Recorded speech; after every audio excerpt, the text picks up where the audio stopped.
শুধু কোটি টাকাটাই কি আপনার কাছে সুখ বলে মনে হয়?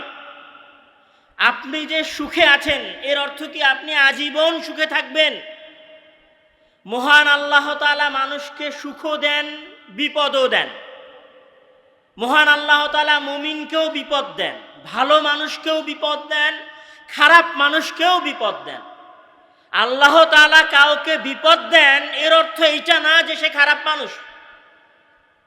কেউ বিপদগ্রস্ত হয়েছে মানে আপনি তাকে কথা বলবেন ও এতই ভালো মানুষ, তোর আল্লাহকে বিপদ দিল কেন? আল্লাহ মানুষকে, ভালো মানুষকেও বিপদ দেন, খারাপ মানুষকেও বিপদ দেন। ভালো মানুষকে বিপদ দিয়ে আল্লাহ নিজের ভালোবাসা যাচাই করে। আল্লাহ দেখে যে আমার ভালোবাসাটা প্রকৃত ভালোবাসা না ভালোবাসা না। কৃষক কাঁঠালে ঠোকা দিয়ে দেখে যে কাঁঠালটা পাকা না পাকা না। কামার লোহাতে বাড়ি দিয়ে দিয়ে লোহার মরিচিকাগুলো হটিয়ে লোহার আসল জিনিসটাকে বের করে সেখান থেকে ছুরি তৈরি করে। লোহাকে পিটিয়ে কামার ছুরি তৈরি করে। তো মহান আল্লাহ তাআলা কষ্ট দেন, বিপদ দেন মুমিন বান্দাকে নিজের ভালোবাসা যাচাই করার জন্য। মহান আল্লাহ তাআলা বিপদ দিলেই তাকে নিজের পক্ষ থেকে শাস্তি হিসেবে বিপদ দিয়েছেন, বিষয়টা এরকম নয়। আর মহান আল্লাহ তাআলা খারাপ মানুষকে বিপদ দেন দুইটা কারণে। এক, তার উপর আযাব হিসেবে। দুই, তাকে ওই খারাপ কাজ থেকে ফিরিয়ে নিয়ে আসার উদ্দেশ্যে। এই জন্য মহান আল্লাহ তাআলা বলছেন যে তাবারাকাল্লাযী বিয়াদিহিল মুলক ওয়া হুয়া আলা কুল্লি শাইইন কাদির আল্লাযী খালাকাল মাউতা ওয়াল হায়াতা লিয়াবলুয়াকুম আইয়ুকুম আহসানু আমালা। নিশ্চয় তিনি তোমাদের জন্য জীবন, সুখ, মৃত্যু, কষ্ট সৃষ্টি করেছেন।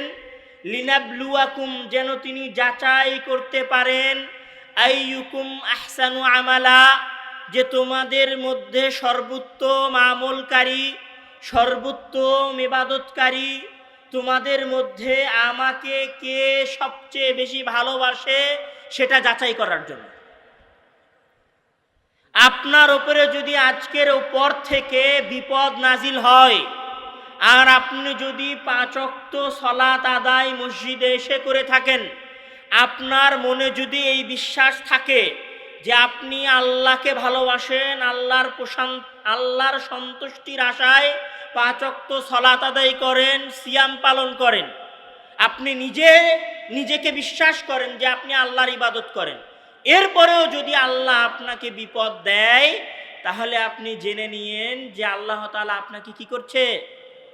পরীক্ষা করছে। মানে আল্লাহর কাছে আপনার একটা কি আছে?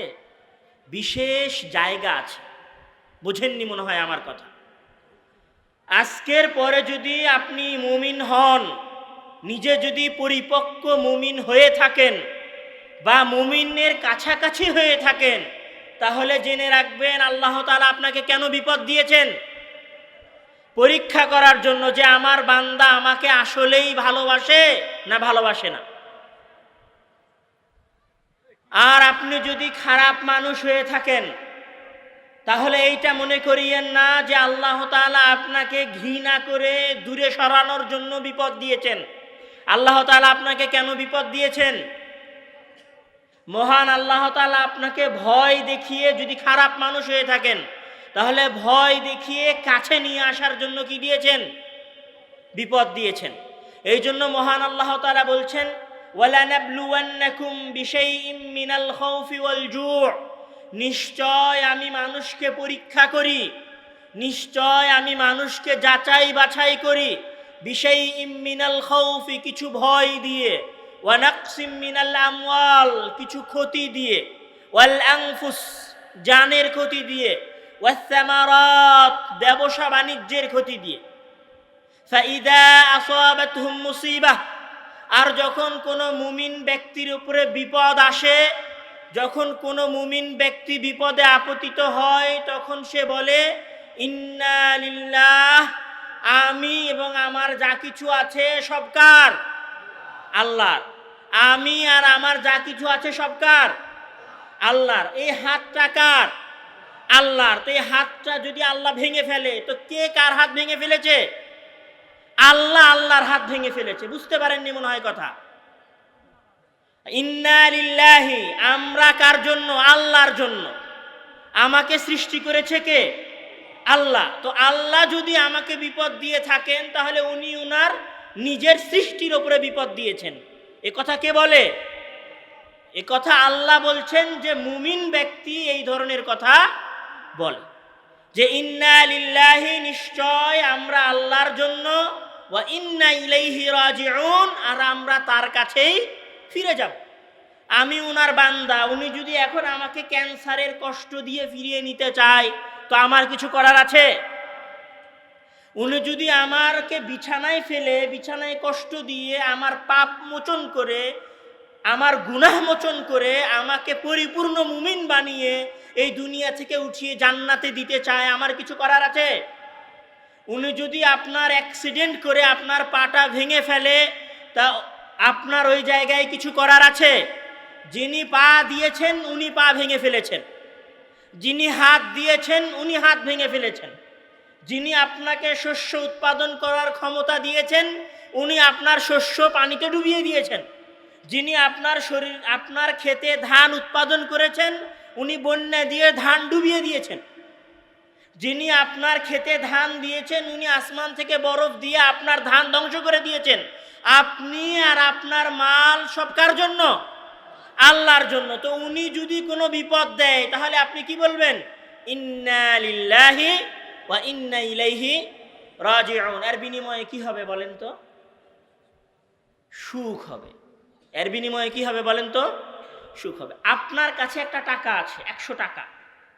ওই টাকাটা আপনি আমার কাছ থেকে নিয়েছিলেন, ওই টাকাটা যখন আমি আবার আপনার কাছ থেকে ফিরিয়ে নিব, আপনার কষ্ট হবে? আমার টাকা আপনি আমাকে ফিরিয়ে দিয়েছেন, আপনার কষ্ট আছে?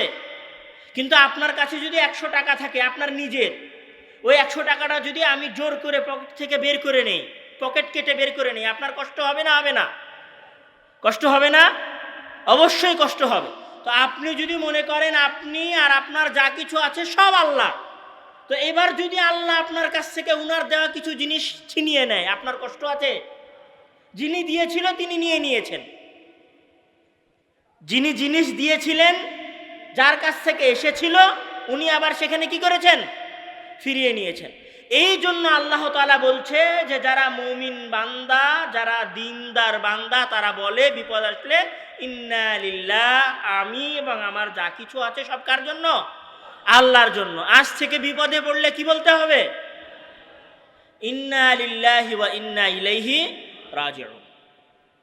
এই কথা এবং এই বিশ্বাসের মাঝে সুখ আছে। এই কথা এবং এই বিশ্বাসের মাঝে ওই সুখ আছে যে আপনার ব্যবসায় যদি কোটি টাকার লোকসান হয়ে যায়, তাহলে আপনি বলবেন যার সম্পদ যিনি দিয়েছিলেন তিনি নিয়ে চলে গেছেন। ইয়ারযুকু মান ইয়াশা বিগাইরি হিসাব। তিনি যাকে চান তাকে রিজিক দেন, যাকে চান না তাকে রিজিক দেন না। তুইজ্জু মান তাশা ওয়া তুযিল্লু মান তাশা। যাকে চান তাকে সম্পদ দেন, টাকা পয়সা দিয়ে সম্পদ দেন, ছেলে মেয়ে দিয়ে সম্পদ দেন, ডিগ্রি দিয়ে সম্পদ দেন। ও তুদিল্লু মান তাশা। আর যাকে চান তাকে অপমানিত করেন, অপদস্থ করেন। সব কিছু ওনার হাতে। এই জন্য ইসলামে একটা বিষয় বলা হয়েছে, সেটা হচ্ছে একজন ব্যক্তি মুমিন হতে হলে ঈমান বিল কদর, মানে তাকদীরের উপর বিশ্বাস, তাকদীরের ভালোর উপরে বিশ্বাস আর তাকদীরের খারাপের উপরে বিশ্বাস থাকতে হবে। মানে ভালো হলেও মনে করতে হবে আল্লাহ দিয়েছেন, খারাপ হলেও মনে করতে হবে কে দিয়েছেন? আল্লাহ দিয়েছেন। বিপদ হলেও মনে করতে হবে আল্লাহ দিয়েছেন, উপকার হলেও মনে করতে হবে কে দিয়েছেন? আল্লাহ দিয়েছেন। তো এখন কথা হলো যে এই আমরা যদি এইটা মানতে পারি, এটা বিশ্বাস করতে পারি যে আমার পুরো জীবনটা সুখের নয়, আমার পুরো জীবনটা কষ্টের নয়, যিনি সুখ দিয়েছেন তিনি সুখ ছিনিয়ে নেবেন, যিনি কষ্ট দিয়েছেন তিনি কষ্ট দূর করে আবার সুখ দিবেন। আমি এবং আমার অর্থ সম্পত্তি সব আল্লাহর, উনি চাইলে ছিনিয়ে নিতে পারেন। এটা হচ্ছে প্রথম কথা। দ্বিতীয় কথা প্রশান্তির জন্য, সেটা হচ্ছে যে যত বড় মুমিন যে যত বড় ইমানদার, যে যত বড় আল্লাহর প্রতি বিশ্বাসী ব্যক্তি, তার সুখ তত বেশি। যে যত বড় ইমানদার, যে যত বড় মুমিন, তার সুখ তত বেশি। মহান আল্লাহ তাআলা বলছেন যে ওয়ামান আ'রাদা আন যিকরি ফাইন্না লাহু মাঈশাতান দানকা, ওয়ামান আ'রাদা আন যিকরি, আর যে ব্যক্তি আমার থেকে মুখ ফিরিয়ে নিল, যে ব্যক্তি আমার জন্য সালাত আদায় করলো না, ইমানের সাথে টিকে থাকলো না, আ'রাদা আন যিকরি, আমার থেকে মুখ ফিরিয়ে নিল, ফাইন্না লাহু মাঈশাতান দানকা, আমি তার জীবনকে তার জন্য সংকীর্ণ করে দিলাম, কষ্টময় করে দিলাম, অশান্তিতে পূর্ণ করে দিলাম। মহান আল্লাহ তাআলা আরো বলছেন যে মান আমিলা সালিহান মিন যাকারিন আও উনসা ওয়া হুয়া মুমিনুন ফালানুহইয়ান্নাহু হায়াতান তাইয়্যিবা ওয়া লানুজজিয়ান্নাহুম আজরাহুম বিআহসানি মা কানু ইয়ামালুন। মান আমিলা সালিহান, যে ব্যক্তি সৎ কাজ করে, পুরুষ হোক চাহে মহিলা হোক, মান আমিলা সালিহান, যে ব্যক্তি সৎ কাজ করে, পুরুষ হোক চাহে মহিলা হোক, ওয়া হুয়া মুমিনুন, এমত অবস্থায় যে সে মুমিন, সে ইমানদার, ফালানুহইয়ান্নাহু হায়াতান তাইয়্যিবা, আমরা তাকে একটা পবিত্র জীবন দান করব, ওয়া লানুজজিয়ান্নাহুম বিআহসানি মা কানু ইয়ামালুন, আর আমরা তাদেরকে প্রতিদান দিব সে যা করেছে তার চেয়ে ভালো কিছু দিয়ে। কে বলছেন? আল্লাহ তাআলা বলছেন। কি শর্ত দিচ্ছে? যে আপনি যদি সৎ আমল করেন আর যদি কি হন? মুমিন হন। যদি সৎ আমল করেন আর মুমিন হন, তাহলে আল্লাহ তাআলা আপনাকে হায়াতে তাইয়্যিবা, পবিত্র জীবন দিবে। কি জীবন দিবে? পবিত্র জীবন দিবে, এবং যা করেছেন তার চেয়ে ভালো প্রতিদান দিবে।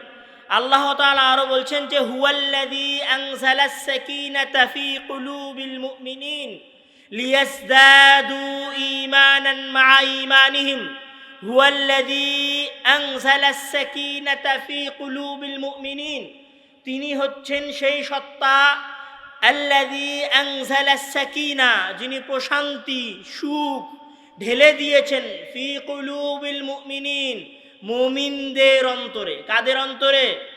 মুমিনদের অন্তরে। কে সুখ ঢেলে দিয়েছেন? আল্লাহ। তাহলে সুখ পাওয়ার জন্য প্রথমে কি হতে হবে? মুমিন হতে হবে। সুখ পাওয়ার জন্য প্রথমে কি করতে হবে? মুমিন হতে হবে। মুমিন কিভাবে হওয়া যায়? আল্লাহর উপর বিশ্বাস স্থাপন করে মুমিন হওয়া যায়, সালাত আদায় করে মুমিন হওয়া যায়, সিয়াম পালন করে মুমিন হওয়া যায়, যাকাত দিয়ে মুমিন হওয়া যায়, সিয়াম পালন করে মুমিন হওয়া যায়। এখন কথা হচ্ছে যে মুমিন ব্যক্তির প্রশান্তি কীরকম হতে পারে, আমি তার দুই একটা উদাহরণ দিয়ে আমার সংক্ষিপ্ত আলোচনা শেষ করব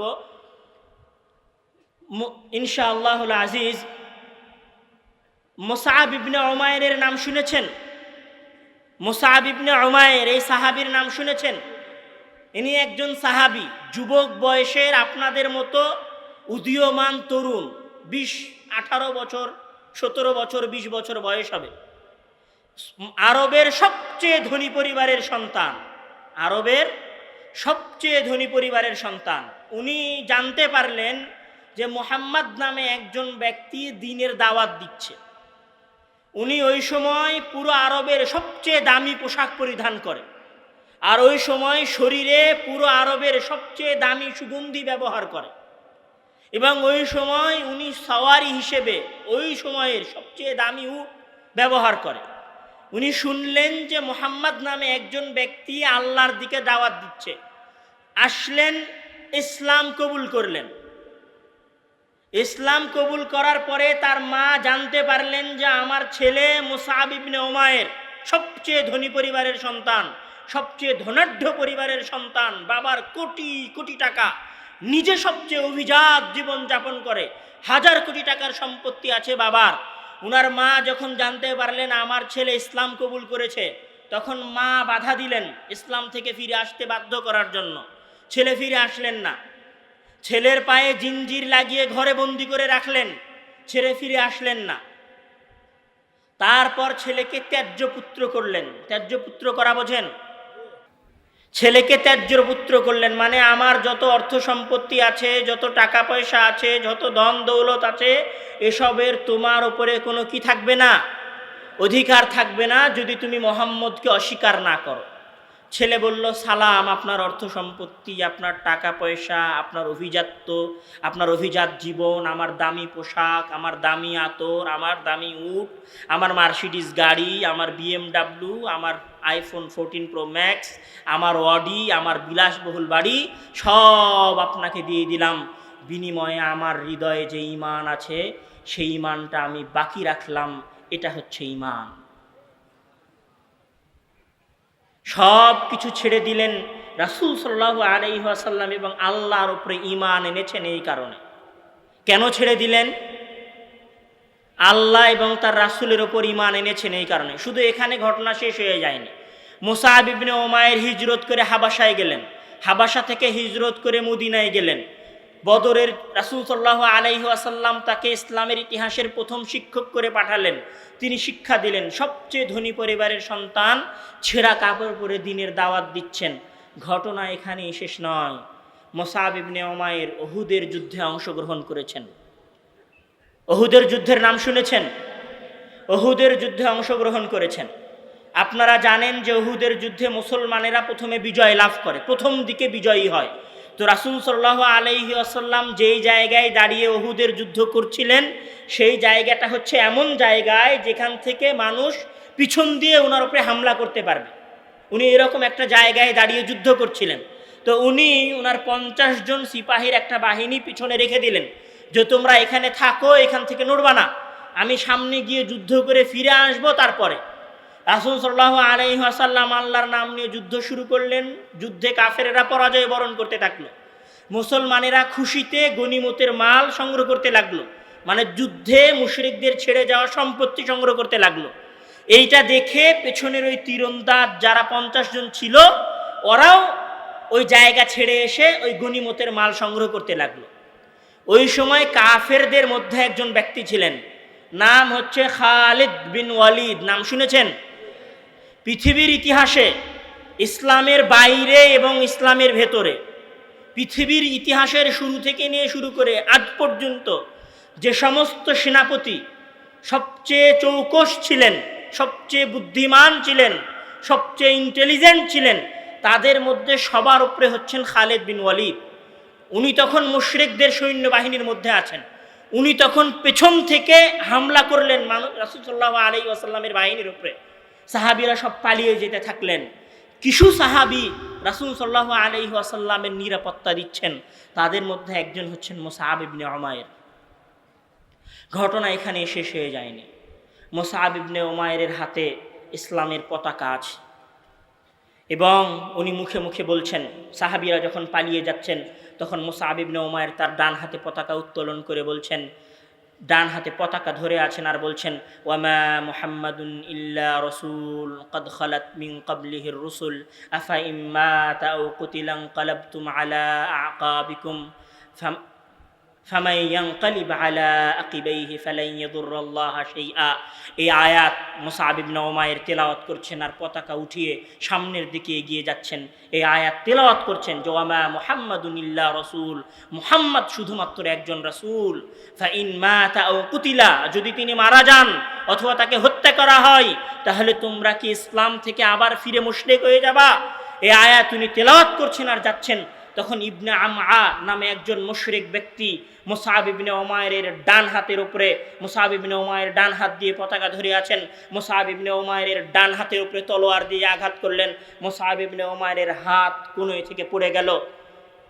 মুসআব ইবনে উমাইরের হাত কনুই থেকে পড়ে গেল। মুসআব তার বাম হাত দিয়ে পতাকা ধরলেন। আপনি চিন্তা করুন, একজন ব্যক্তি কতটুকু ঈমানদার হলে নিজের হাত কাটার কষ্ট অনুধাবন করতে পারে না। মুসআব ইবনে উমাইরের হাত কেটে ফেলা হলো। মুসআব ইবনে উমাইর বাম হাত দিয়ে পতাকা ধরলেন, তখন মুসআব ইবনে উমাইরের বাম হাতে আঘাত করা হলো। মুসআব ইবনে উমাইরের বাম হাত পড়ে গেল। মুসআব ইবনে উমাইরের এই হাতও নাই, মুসআব ইবনে উমাইরের এই হাতও নাই। মুসআব ইবনে উমাইর নিজের বাহু দিয়ে পতাকাকে আঁকড়ে ধরেছেন। হাযা হুয়াল ঈমান, এটা হচ্ছে ঈমান। এটা কি? এটা হচ্ছে ঈমান। আপনি চিন্তা করতে পারেন একজন মানুষের হাত কেটে ফেলার কষ্ট কতটুকু। প্রথম থেকে মনে করেন, মুসআব ইবনে উমাইর হচ্ছে তৎকালীন সময়ের সবচেয়ে ধনী পরিবারের ছেলে, বাবার কোটি টাকা আছে, ত্যাগ করে চলে এসেছেন, সব যুদ্ধের ময়দানে এসেছেন, হাত কেটে পড়ে গেছে, এই হাত দুই হাত কেটে পড়ে গেছে, দুই বাহু দিয়ে পতাকাকে ধরে আছেন। কি ধরে আছেন বলেন তো? একটা পতাকা, জাস্ট শুধুমাত্র একটা পতাকা। সলাতও না, সিয়ামও না, সাকাতও না, হজ্জও না, শুধুমাত্র একটা পতাকা ধরে আছে। হাত কেটে যাওয়ার কষ্ট উপেক্ষা করে কি ধরে আছে? পতাকা ধরে আছে। আর আপনি বাসায় শুয়ে থেকে মসজিদে যান না, আপনি শীতের কষ্টে ল্যাব থেকে বের হয়ে মসজিদে সালাত আদায় করার জন্য যান না, ওযু করেন না, আপনি মুমিন। যেই জান্নাতে আল্লাহ মুসআব ইবনে উমাইরকে দিবে, ওই জান্নাতে আল্লাহ আপনাকে দিবে। যেই জান্নাতে আল্লাহ মুসআব ইবনে উমাইরকে প্রবেশ করাবে, ওই জান্নাতে আপনার মতো ফজরের সালাত পরিত্যাগকারী ব্যক্তিকে আল্লাহ দিবেন। মুসআব ইবনে উমাইর কাটা হাত দিয়ে পতাকা ধরে আছেন, আর আপনি ইসলামের রুকুন মসজিদে থেকে আদায় করছেন না। আল্লাহ তাআলা আপনাকে জান্নাতে দিবেন? আপনি মনে করেন আপনি মুমিন, আপনার মনে হয় যে আপনি মুমিন বান্দা আল্লাহ। ঘটনা এখানে শেষ হয়ে যায়নি। মুসআব ইবনে উমাইর সৌদির ওই সময়ের আরবের সবচেয়ে ধনী পরিবারের সন্তান, দুই হাত বিলীন হয়ে গেছে, বাহু দিয়ে পতাকা ধরে আছেন। বাহু দিয়ে পতাকা ধরে থাকার পরে ইবনে আমআ তলোয়ার তার বুকের মধ্যে গেঁথে দিলেন। মুসআব ইবনে উমাইর পড়ে গেলেন, শাহাদত বরণ করলেন। রাসূল সাল্লাল্লাহু আলাইহি ওয়াসাল্লাম যুদ্ধ শেষ হয়ে যাওয়ার পরে মুসআব ইবনে উমাইরের পাশে আসছেন, আর অশ্রুসিক্ত কণ্ঠে আয়াত তেলাওয়াত করছেন যে ওয়ামিনাল মুমিনিনা রিজালুন সাদাকু মা আহাদুল্লাহ, ওয়ামিনাল মুমিনিনা রিজালুন সাদাকু মা আহাদুল্লাহ। নিশ্চয় মুমিনদের ভেতরে এইরকম ব্যক্তি আছেন, সাদাকু, যারা সত্য ওয়াদা রক্ষা করেছে, মা আহাদুল্লাহ, যা তারা আল্লাহর সাথে করেছে।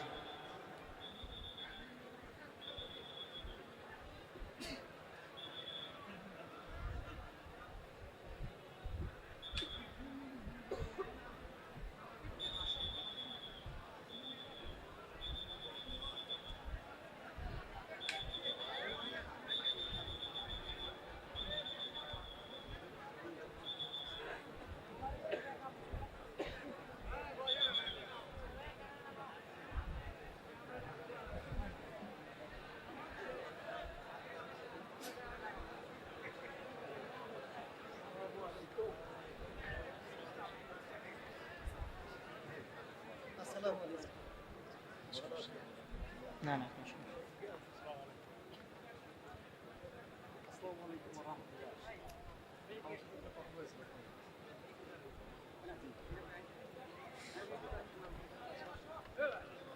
রাসূল যুদ্ধ শেষ হয়ে গেছে।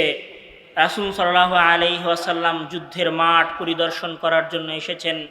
মুসআব ইবনে উমাইরের লাশ ওই আরবের মাটিতে, ওই মরুভূমির উপরে পড়ে আছে। রাসূল সাল্লাল্লাহু আলাইহি ওয়াসাল্লাম মুসআব ইবনে উমাইরের লাশ দেখছেন আর তেলাওয়াত করছেন, ওয়ামিনাল মুমিনিনা রিজালুন সাদাকু মা আহাদুল্লাহ ফামিনহুম মান কাদা নাহবাহ ওয়া মিনহুম মান ইয়ানতাযির। রাসূল সাল্লাল্লাহু আলাইহি ওয়াসাল্লাম মুসআব ইবনে উমাইরের লাশ দেখছেন, আর মুসআব ইবনে উমাইরকে উদ্দেশ্য করে আল্লাহ তাআলা আয়াত নাজিল করেছেন। কাকে উদ্দেশ্য করে আয়াত নাজিল করেছেন?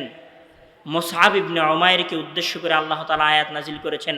সে আয়াত আল্লাহ রাসূল সাল্লাল্লাহু আলাইহি ওয়াসাল্লাম তার লাশের পাশে তেলাওয়াত করছেন যে ওমিনাল মুমিনিনা রিজালুন, মুমিনদের মধ্যে এরকম অনেক মানুষ আছে, সাদাকু, যারা আল্লাহ তাআলার সাথে দেওয়া ওয়াদা রক্ষা করেছে, ফামিনহুম মান কাদা নাহবাহ, তাদের মধ্যে অনেকেই এই ওয়াদা রক্ষা করতে গিয়ে মারা গেছে, অর্থাৎ মুসআব ইবনে উমাইর মারা গেছে।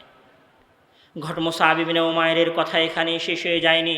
বুখারীতে মুসআব ইবনে উমাইরের ঘটনা এসেছে, যে বুখারী শরীফে মুসআব ইবনে উমাইরের ঘটনা এইভাবে এসেছে যে রাসূল সাল্লাল্লাহু আলাইহি ওয়াসাল্লাম আমরা যখন মুসআব ইবনে উমাইরের লাশ দাফন করতে যাচ্ছি, ফাইদা মুসআব ইবনে উমাইরের শরীরে আছে তারাকা নুমরাতান।